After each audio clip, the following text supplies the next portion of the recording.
Hello, Abnormal Investigations. Got another encounter for you. I hope y'all enjoy this one.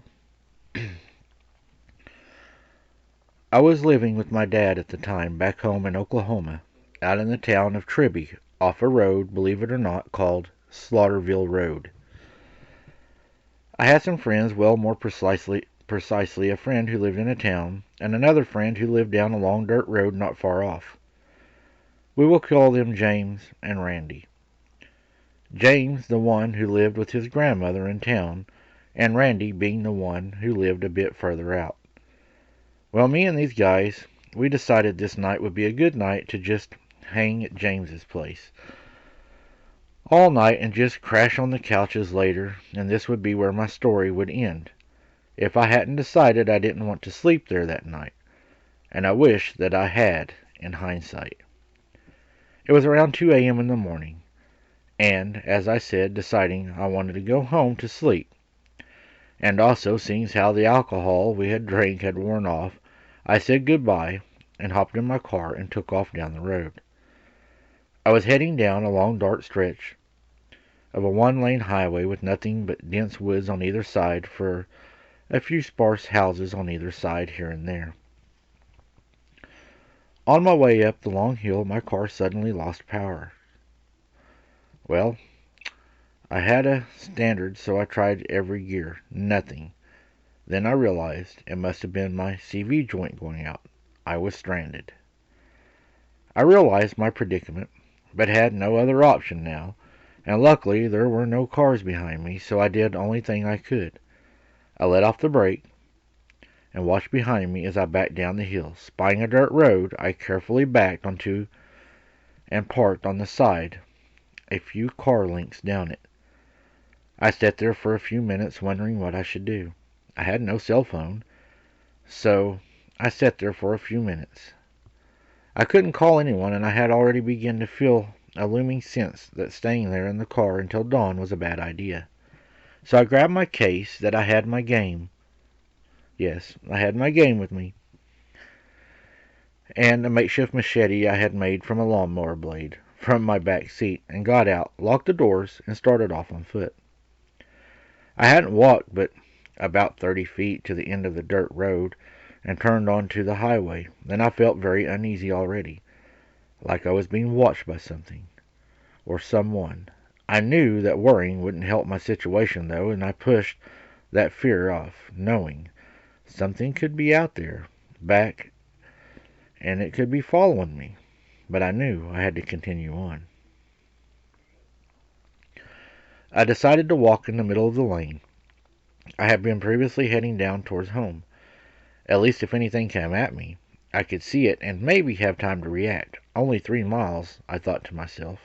I can make this walk. I had gotten a couple of blocks down the road when I felt that sensation again. Did I mention that for some reason the night had become eerily silent? Yeah. Well, I started glancing behind me and to the sides as well. I wasn't going to be caught unaware. I thought to myself, should anything try something on this road? There were wide drainage ditches with fairly steep sloping grassy sides that went down about 5 or 6 feet to the bottom before I stopped back up to the tree line. Well, I continued on down the road, hearing something walk in the ditch beside me. Every now and then I could almost swear that I heard a growl. But trying not to look or to let it know that I heard it, and hoping that it would just ignore me, I continued walking down the dirt road. And as I walked, it would turn into pavement and then back to dirt, into pavement and back to dirt. Our county was poor, so they would fix the potholes with gravel. As I got closer and closer, I started to hear the growls even louder, like it was trying to get my attention. So I started walking faster and faster and faster. And then, just as clear as I've ever heard my mother say it, I heard my name from the woods. It said, "Help me. I've hurt myself. Please help me." I'm not going to lie. The hair on the back of my neck stood up. My stomach got sick. Tears in my eyes. I was so afraid. I kept walking as if I did not hear it. I heard it following me. It was beside me. I looked straight ahead down the road, hoping and hoping that it did not want nothing to do with me more. But then the voice was my dad's. And it said, "Son, get over here. Your mother's hurt. Don't you want to help her?" And I continued to walk. Yeah, I had tears running down my face. Afraid at any time I was going to see something that I wished I had not seen. I was so afraid, so sick. I was trembling. Part of me wanted to run, but I knew that if I ran, I would only tire out before it would get me, because there's no way I could run the distance I needed to get to town. And then the last voice. It was my sister's. "Aren't you going to help Mom? What are you doing? Why are you walking away? She's right here. Get over here." I started walking faster and faster, and I could hear it following, faster and faster and faster. And as I seen up ahead the first street light that started our town, I began to kind of jog, and I heard it start to jog. And then, finally, I see a car coming. I'm like, thank God, this is my chance. So I waved the car down, and to my surprise, it was a highway patrol. He stopped and asked me what I was doing, and I told him that I had broke down. He said he had just seen my car, and had put a paper on it for it to be moved within 2 days. I told him I needed a ride to town, that something was following me, that it was calling my name. And he laughed at me and said, "Is the boogeyman after you?" And I told him I needed a ride, and he asked me if I was crying. I thought, why are you asking me this right now? Can't you see that I'm afraid? Is it not your job to protect me? He said, "I can't give you a ride home.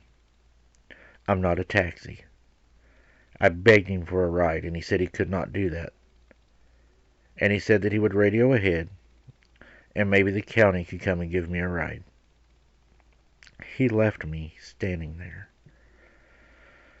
following him as fast as I could toward the first stoplight.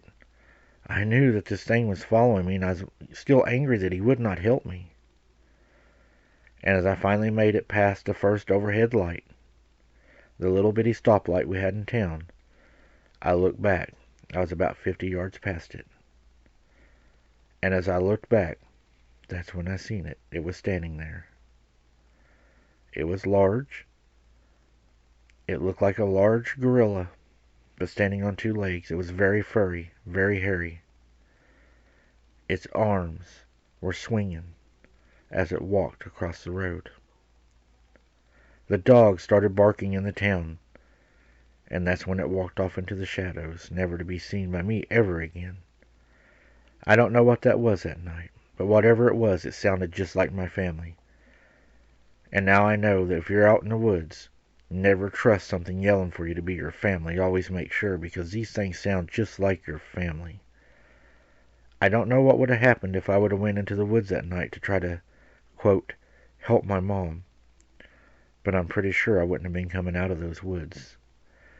And to the trooper that didn't give me a ride, I can't believe that. You left me there. You left me helpless with something after me. And you laughed at me because I was crying and afraid of the dark. There is things in the dark, and I seen it and I heard it that night. And if I ever break down again, well, I've got a cell phone now, and I'll always make sure it's charged. I wanted everybody to know, Mike, that these things can sound just like our loved ones. And they hunt us. That's what they do.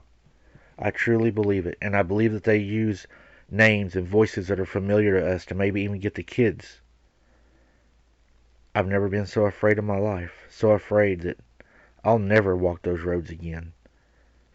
And tell you the truth, I lost a little bit of respect for the troopers around our area too.